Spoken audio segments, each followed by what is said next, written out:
manusia. Kalau masuk masjid karena manusia, nggak masuk masjid karena takut manusia. Itu faktornya manusia di atas kita tuh. Jadi kalau masih pertimbangannya pertimbangan manusia, kalau masih pertimbangannya pertimbangan makhluk, maka ibadah kita nggak nyambung sama Allah. Nggak bakal nyambung ibadah kita sama Allah. Makanya kita kan selalu sumpah setia, sumpah primordial dalam sholat kita kepada Allah Subhanahu wa Ta'ala. Inna sholati wa nusuki wa mahyaya wa mamati lillahi rabbil alamin. Sekarang Bapak sholat karena surga, pengen masuk surga, atau sholat karena takut masuk neraka. Sedangkan surga dan neraka itu ciptaan Allah.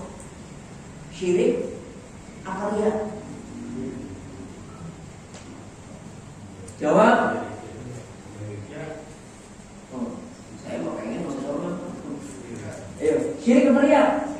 Syirik terusnya. Karena surga dan neraka itu milik Allah, ciptaan Allah.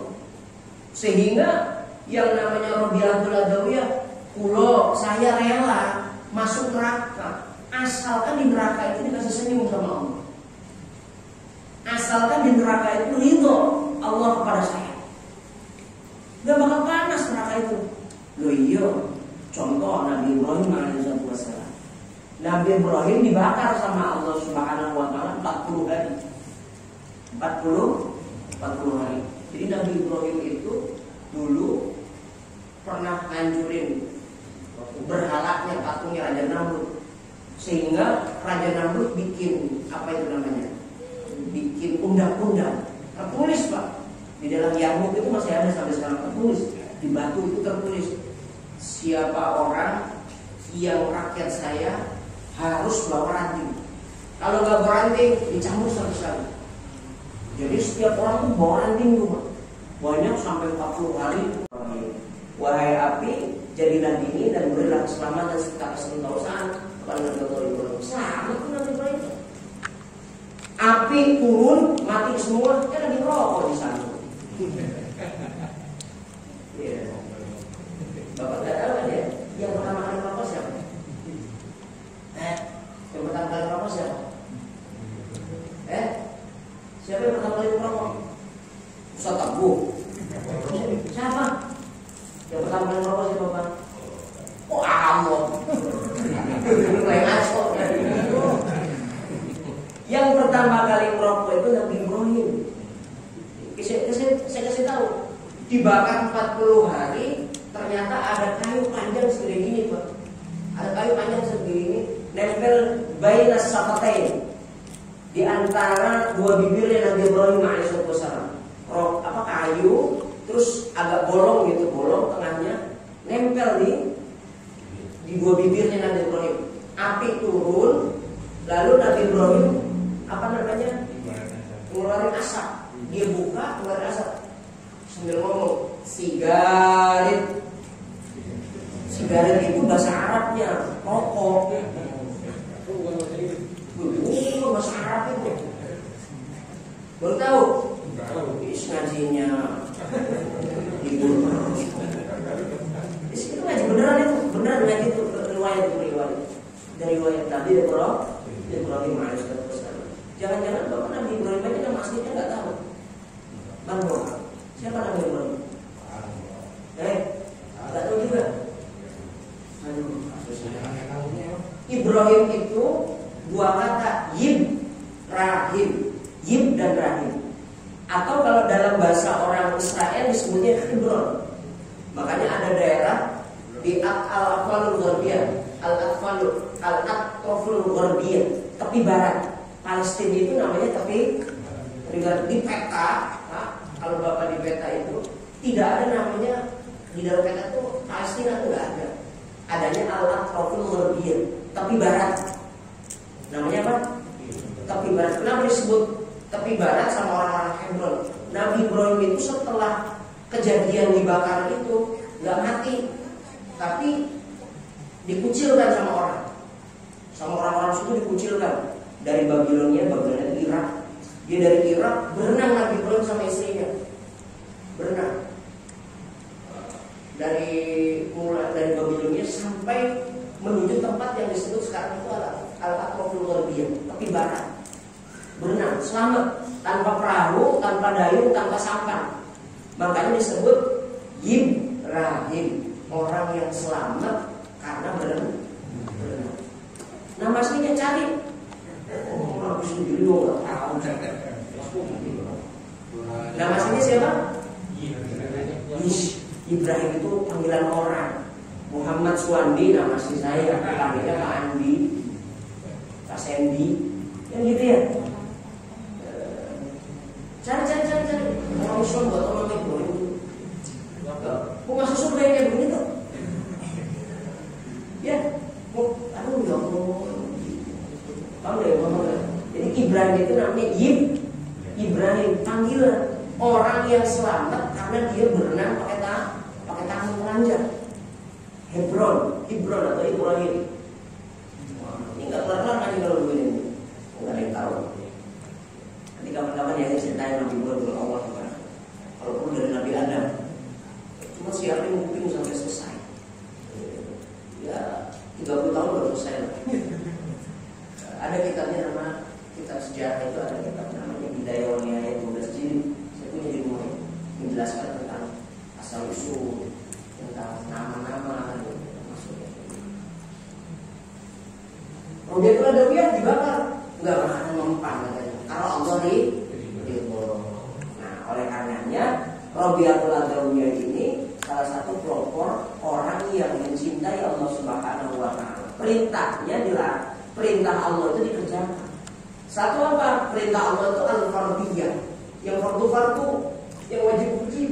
Kerjain yang wajib-wajib. Semua yang wajib dikerjain. Sholat 5 waktu wajib kerjakan. Apalagi puasa di bulan suci Ramadan itu wajib fardu kerjakan.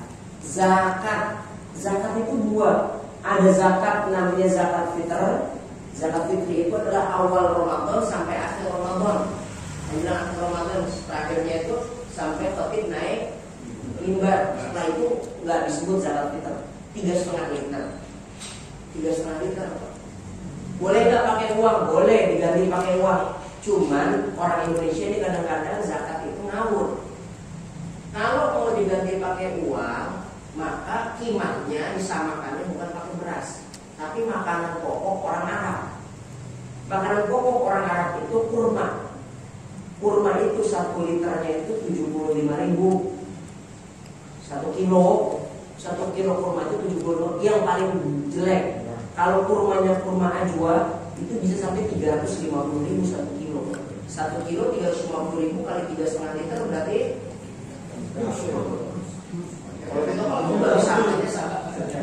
kalau kita tadi samanya sama beras. Kalau mau pakai uang samakannya pada makanan pokoknya orang Arab. Kurma, anggur, kismis, itu seperti itu ya. Ini mau disamainnya pakai beras lagi. Keliru, salah. Ustadznya diem aja gitu. Bukan pokoknya itu kan bukan orang Indonesia. Orang pokoknya terus 3,5 liter udah gitu. Beras berapa harganya? 10.000. Di sana ada 7.500. Turunin lagi aja gitu. Zakat fitrah ya. Zakat fitrah. Lalu setelah zakat fitrah ada namanya zakatul mal. Zakat mal itu jenisnya macam-macam. Ini wajib juga, harus tahu. Karena wajib. Zakat mal itu zakat harta. Harta itu jenisnya macam-macam. Yang wajib dizakati yang ringkasan pertama, urutan pertama itu adalah az-dzahab wal fiddah, emas dan perak. Emas dan perak itu kalau sampai nisab itu ukurannya gramnya, maka wajib zakat. Plus tahun, 1 tahun kita miliki. Berapa nisabnya, berapa ukurannya? Emas dan perak itu kalau kita punya sebanyak 96 gram. 96 gram. Saya kira di sini nggak ada yang ada 96 gram ya. 1 gramnya itu 1 juta Pak. Ya, lebih. Lebih. Kemarin saya ngomong sama ibu 1 juta, sekarang lebih naik lagi aja tuh emas itu ya. Soalnya nggak pernah beliin emas itu sama istri. Jadi pokoknya nggak usah pakai duit ya. Emasnya itu 96 gram. Bapak harus punya 1 tahun. Misalkan Bapak punya emas 100 gram, itu dari nisab tuh berarti ya. Tanggal 1 Januari 2022, maka 1 Januari 2020. Apa itu? Jangan nunggu Ramadan, makanya nunggu Ramadan. Salah. Kalau zakat emas dan perak bukan nunggu Ramadan, tapi sampai nisab dan juga kaul. Kaul itu 1 tahun. Emas dan perak 96 gram. Dan emasnya itu harus disimpan, nggak boleh yang dipakai. Iya, jadi kalau emas yang dipakai, misalkan istri punya emas 100 gram, 10 gram dipakai, berarti kan cuma 90 gram itu simpenannya. Maka yang 90 gram itu nggak kena zakat karena kurang 6 gram. Harus disimpan.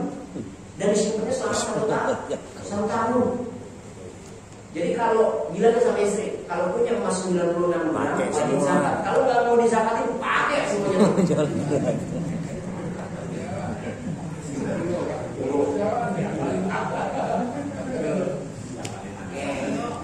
Kalau dipakai berarti tidak zakat.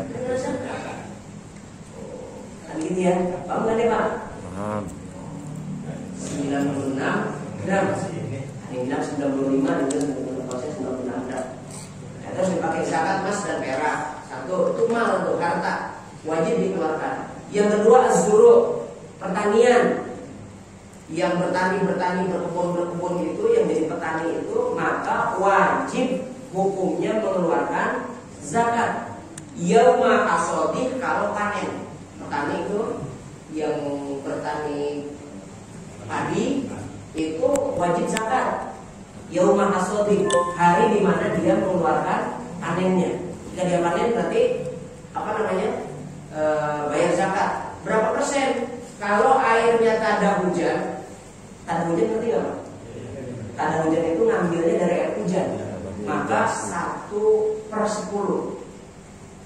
Maaf, 1/5. 1/5. Kalau airnya bayar, maka zakatnya 1/10. Berarti kalau 1 ton hasilnya, lalu dia tak ada hujan, berarti dia ngambil dari air hujan, cuma bayar 1/5. 1/5 dari 1 ton berapa? Berapa? 200 kilo. 200 kilo. Wah, ini loh ya. Kalau 1/10-nya 100 kilo. Contoh berarti 100 kilo. Petani loh Pak, kena zakat. Masya Allah, luar biasa. Pupuknya mahal, traktornya pakai solar, bensin, pakai solar mahal, kena juga. Ini karena peraturan daripada Rasulullah SAW. Lalu peternakan, peternak. Yang ternak itu, yang kena zakat itu, yang kakinya 4, bukan kakinya 2. Ayam, biar kita beternak ayam sampai ratusan ribu ekor, nggak bakal kena zakat. Tapi yang kena zakat itu peternakan seperti 1 ekor kambing, 1 kambing misalkan, 2 sapi, 3 kerbau, 4 unta. Cara hitungnya bagaimana? Kalau kita punya 40 ekor kambing, maka kita mengeluarkan 1 ekor kambing. Jadi 40 ekor, mengeluarkan 1 ekor kambing. Zakat 1 ekor kambing. Kalau 80 berarti 2. Kalau 120 berarti 3. Kalau 160 4. Kalau 180 1 ekor anak sapi.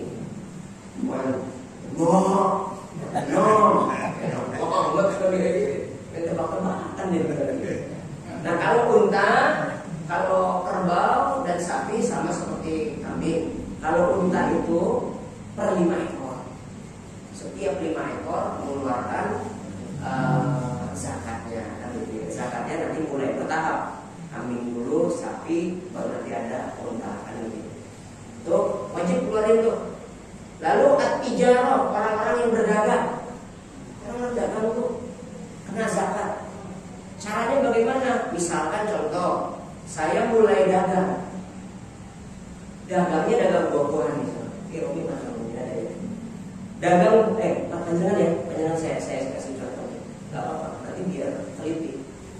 Mas Teguh buka bisnis roti bakar tanggal 1 Januari 2022. Lalu nanti akan kena zakatnya tanggal 1 Januari 2023, setahun Pak. Modal dasarnya 10 juta. Ini modal dasar 10 juta nih Pak. Modal dasar 10 juta. Ternyata di 2022 ya. Ternyata di 2023 itu jadi 17 juta. Berarti untungnya berapa selama setahun? 7 juta. Untungnya ya Pak. Untungnya selama 1 tahun 7 juta. Maka yang dizakati adalah yang untungnya, bukan ya rasionalnya, bukan modalnya. 7 jutanya 2,5% per 1 juta 25.000. Paham ya Pak ya? Per 1 juta 25.000. Berarti kalau 25.000 kali 7 berapa Pak? Berapa? 275.000. Itu wajib zakat. Setahun. Besar mungkin 175 ya? 175.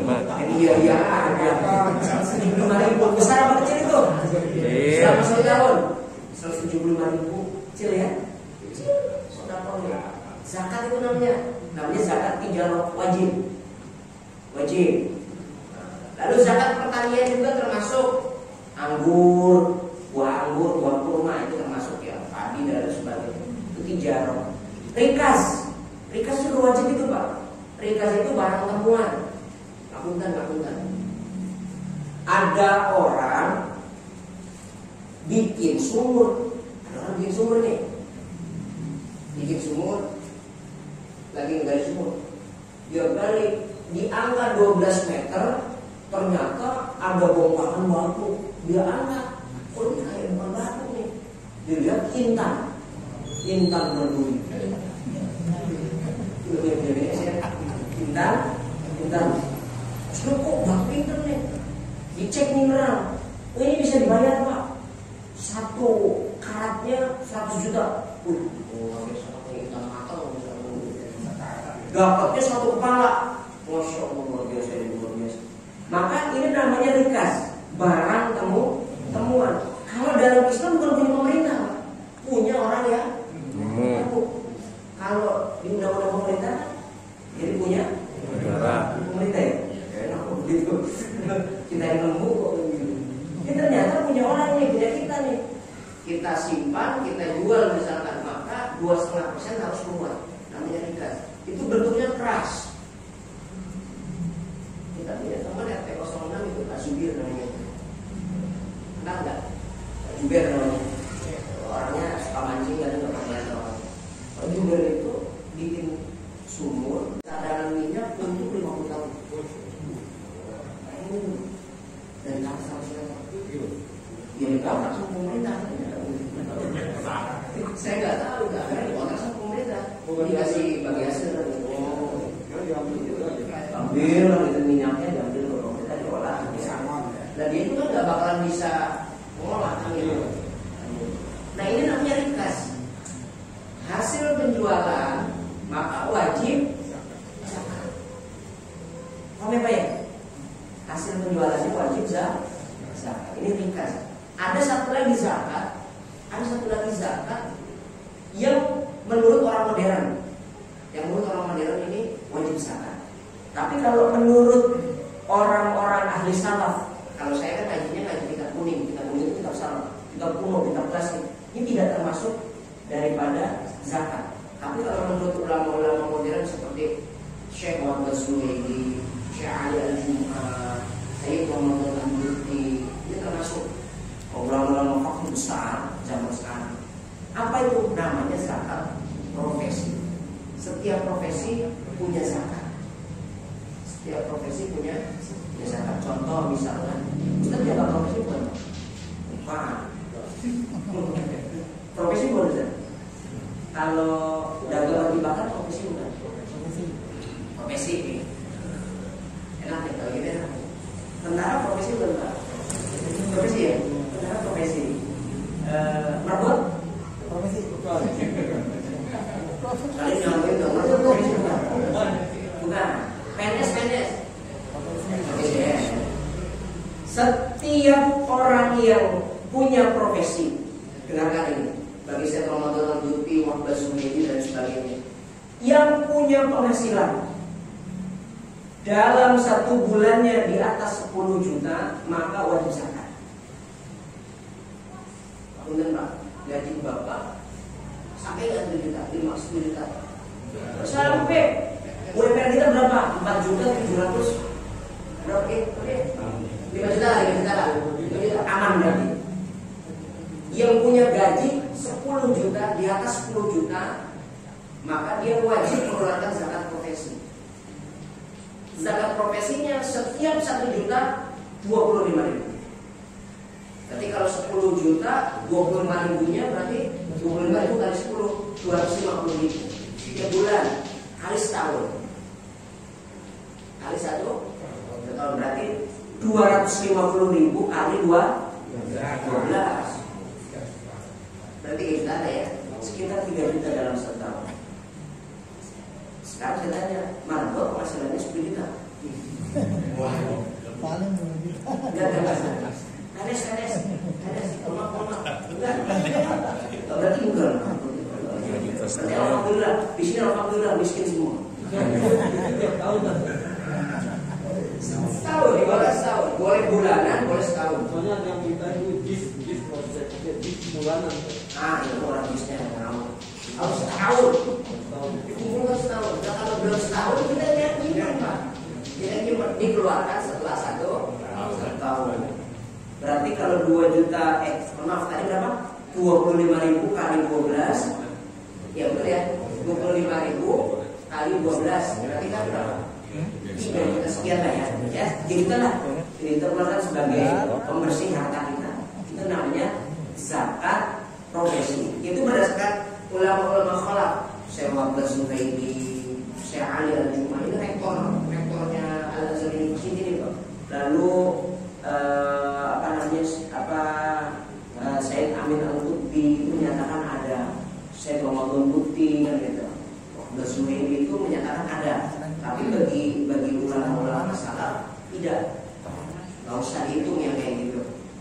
Kenapa mereka ulama-ulama modern ini menyatakan adanya zakat zakat profesi? Mohon maaf ya Pak ya, ada orang direktur gajinya itu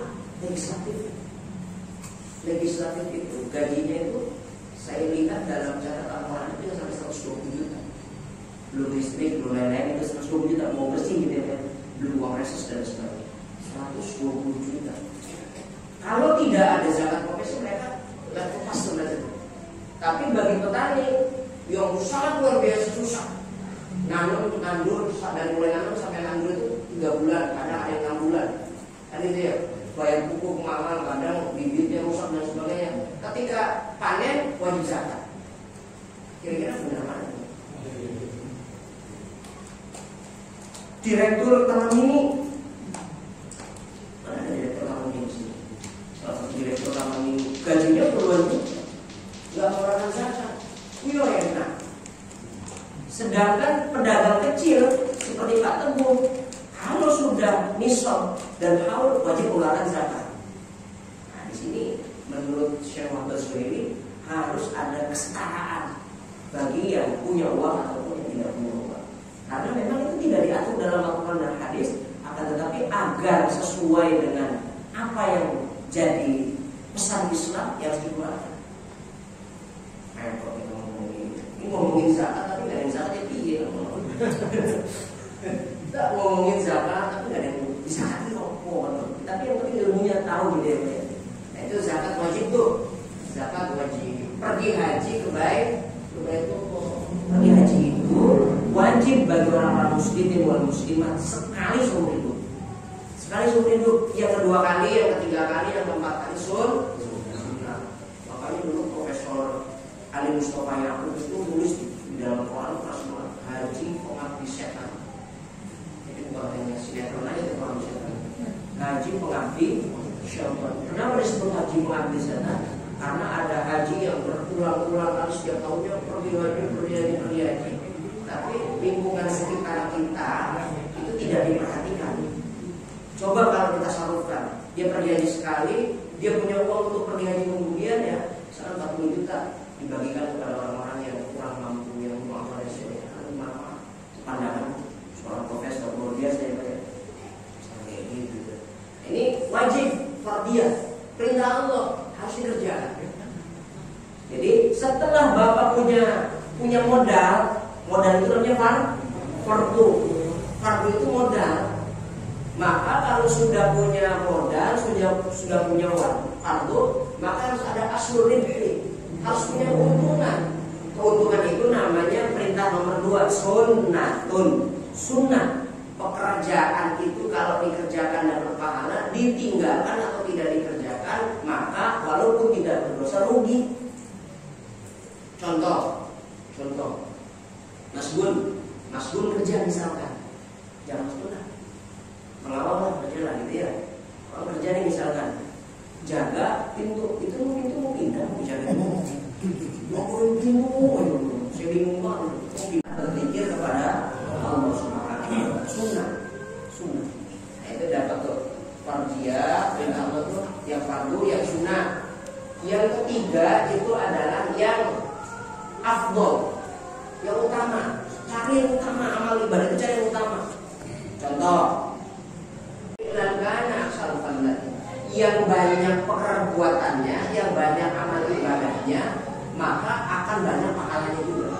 Kata Rasulullah. Berarti kalau 12 rakaat banyak pahala tuh. Tapi khusus sebagai sholat duha, sholat yang paling afdal itu duha itu bukan 12 rakaat, 8 rakaat. Ada yang bilang cuma 4 rakaat bahkan. Ada yang bilang 4 rakaat, ada yang bilang 8 rakaat. Tapi saya lihatnya 8 rakaat. Jadi kalau ada orang gila Pak, 8 dikit. Ada orang sombong saja. Salim, gua mau sholat duha 12 rakaat. Bang Salim ketawa. Kenapa? Yang 12 rakaat itu nggak utama, nggak afdol. Yang afdol itu 8 rakaat. Saya mah kagak duha. 8 rakaat. Masya Allah, 8 rakaat lebih utama. Sholat witir 11 rakaat dengan 3 rakaat lebih utama yang 3 rakaat. Berarti mendingan witir 3 ke 11. Itu matematis ya, ya. Itu hitungan matematis. Berarti cari perkara yang afdol. Ya afdol loh. Nah, setelah afdol itu baru perintah Allah yang nomor 4 namanya manfaat. Dan perkara yang manfaat. Kira-kira kalau kita nongkrong di pos ronda manfaat. Kira-kira kalau kita main kartu manfaat atau enggak? Kira-kira kalau kita seharian main karambol, main game, PUBG, ya apa namanya? PUBG, Fire, ya, Free Fire dan lain sebagainya, main PS 10 jam, manfaat apa enggak? Utama apa enggak? Itu harus jadi pertimbangan di orang itu. Ada orang habisin hari, ngapain kamu habisin hari? Main PS berapa jam? Sehari 8 jam. Main handphone sehari 8 jam. Manfaat apa enggak dia? Manfaat tidak. Itu perintah Allah. 1 wajib, 2 sunnah, 3 afdol, 4 manfaat. Ini harusnya azasnya harus 4 nih. Ibadah itu harus 4. Kira-kira saya tanya sekarang, ngaji manfaat apa enggak? Manfaat. Ya berarti kerjakan. Jangan sampai bilang, Pak Ngaji nggak ada gorengannya atau manfaat. Salah terus salah.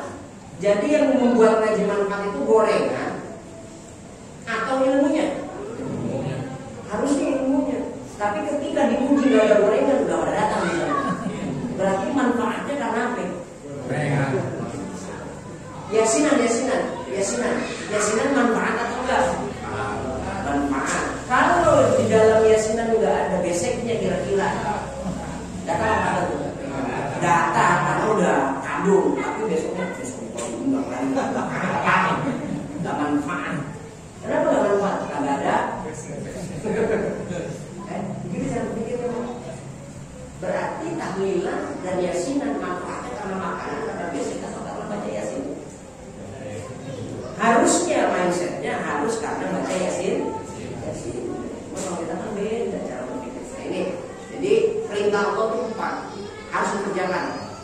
Satu, wajib. Dua, sunnah. Tiga, afdol. Empat, ini baru perintah, belum yang lain. Dilarang. Kalau perintahnya 4 berarti larangannya pun. Ada pertanyaan? Ada pertanyaan? Kalau uang tadi sehingga makanan orang Indonesia bawanya beras. Lalu kita ganti pakai duit. Kalau ganti pakai duit bukan beras yang diambil, harusnya kimatnya pada korma, kiloan korma, bukan kiloan beras. Kadang-kadang kita mau enaknya, udahlah pakai duit aja. Ini mazhab Imam Malik memang boleh pakai mazhab Imam Malik. Akan tetapi uang itu harus yang disesuaikan bukan beras, tapi pun. Kalau kita kan maunya enak pakai duit, maunya murah pakai beras. Ya benar ya, harusnya pakai duit. Kalau duit larinya harusnya ke kurma. Kamu tadi sampai sini Pak, hati-hati urusan zakat itu hati-hati. Yang kedua, zakat fitrah itu tidak boleh tidak habis. Awas nih, zakat fitrah kayak zakat mal, semua yang menghimpun baik masjid, musola, nggak boleh nggak habis, harus habis. Karena zakat itu bukan harta produktif, harta konsumtif. Harus dihabiskan sebelum khotib naik. Harus habis. Dimasukin ke kas. Mau masjid, habis. Saya benar-benar cerita. Saya jadi pengurus masjid Kusko. Kan saya berantem sama ketua masjidnya. Pak, yang namanya zakat itu tidak boleh dipindahkan, harus dibagi habis. Kalau lagi lebih resep. Ini kan dibagi dari masjid ini, yang orang-orang kan udah dapat dari musola dan urusan zakat itu. Kalau si fulan karena miskin dia dapat dari musola, dapat dari masjid juga, dapat dari pakai juga, itu rezeki dia. Aduh Meli, jangan itu orang udah 3 tempat, udah 4 kali dia dapat. Nggak punya tenaga, nggak punya kemampuan, nggak punya skill. Kalau Pak miskin, dia masih punya kerjaan, masih ada kerjaannya, cuman besar pasak daripada dia. Dia gajinya 5 juta, pengeluarannya 10 juta misalkan. Tapi bukan untuk konsumtif ya Pak, misalkan buat nyicil mobil, dia bukan itu. Terus ada orang gharib yang berhutang, orang-orang yang kena tidak ada hutang, mu'alaf itu orang yang baru masuk Islam. Berapa lama? Cuma 6 bulan mu'alaf itu. Udah 13 tahun mu'alaf aja. Doang itu namanya. Dia 13 tahun masih mu'alaf. Iya benar dia baru masuk Islam. Udah 13 tahun. Mas 13 tahun gak urip, itu gak hidupnya. Nah selanjutnya amil. Amil ini panitia masjid. Jadi panitia masjid itu di SK-kan. Dapat nih. Di SK-kan. Yang ditunjuk sama ketua masjid di SK-kan untuk ngurus masjid, untuk ngurus zakat baru dapat. Gitu ya. Dapatnya berapa? 1/6. Jadi diambil dulu nih Pak, misalkan 10 juta. Kita menghimpun zakat, fitri dan zakat mal, ternyata kumpul 10 juta misalkan, misal ya, maka diambil 1/6. 10 juta dari 1/6 berapa? 1/6-nya berapa? 10 juta? 600 ribu ya? 600 ribu diambil, maka ini jatahnya ambilin. Ambil itu panitia masjid. Panitia itu yang mengurus, bukan panitia masjid, yang mengurus zakat. Pernah tuh. Ya, ternyata ada 10 orang. Ya berarti 600 ribu bagi 10. Kecil banget ya. Ya udah segitu mau apalagi mau kagak 1/6. Mau gimana bagi teman dari Rasulullah kayak gitu. Nah, selebihnya sisanya restannya itu dibagikan kepada yang 7 asnaf tadi. Fakir, miskin, gharib, mu'allaf, riqab, fisabilillah. Fisabilillah itu ada orang-orang yang bangun pondok, bangun madrasah. Ibnu Sabil itu anak-anak, maaf ya Pak ya, anak-anak yang dalam posisi sekolah tapi nggak punya biaya. Itu masih harusnya punya tuh, anak ini kayak gitu. Kalau dulu waktu saya masih ngaji, masjid itu nampung berapa orang? Ada 6 orang di sekolahin. Duitnya dari mana? Dari zakat. Dikasih sabun tiap hari, dikasih ini kan kayak gitu. Dikasih pendidikan itu dari masjid. Jadi masjid itu memberikan beasiswa dari mana? Dari zakat. Salah satunya Ibu Sabil namanya. Gharib orang yang berhutang. dapat, nggak boleh nggak dapat. Jadi tapi kalau di Jakarta harusnya amin itu lebih gede daripada yang lain. Saya nggak tahu cara berpikirnya, cara hitungnya bagaimana. Bisa. Ini anak yatim kita bikin aja 100 orang, amplopin 100.000, misalnya gitu. Dan sisa-sisanya nih, udah ambil. Begitu. Cara berpikirnya bukan begitu. Semua kalkulasikan dulu, setelah dikalkulasi ambil 1/6. Dari 1/6, maka semakin besar ini harus per 6 tuh. Ini bagi beberapa tim, baru nanti dibagikan kepada warga. Karena baik fakir, baik miskin dan sebagainya. Harus kayak begitu. Nggak boleh sampai terliwat.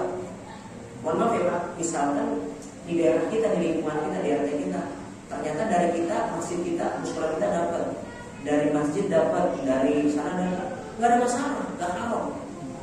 Jangan dipermasalahkan itu. Jangan dipermasalahkan. Ini orang udah dapat 3 pos, ya nggak apa-apa Pak.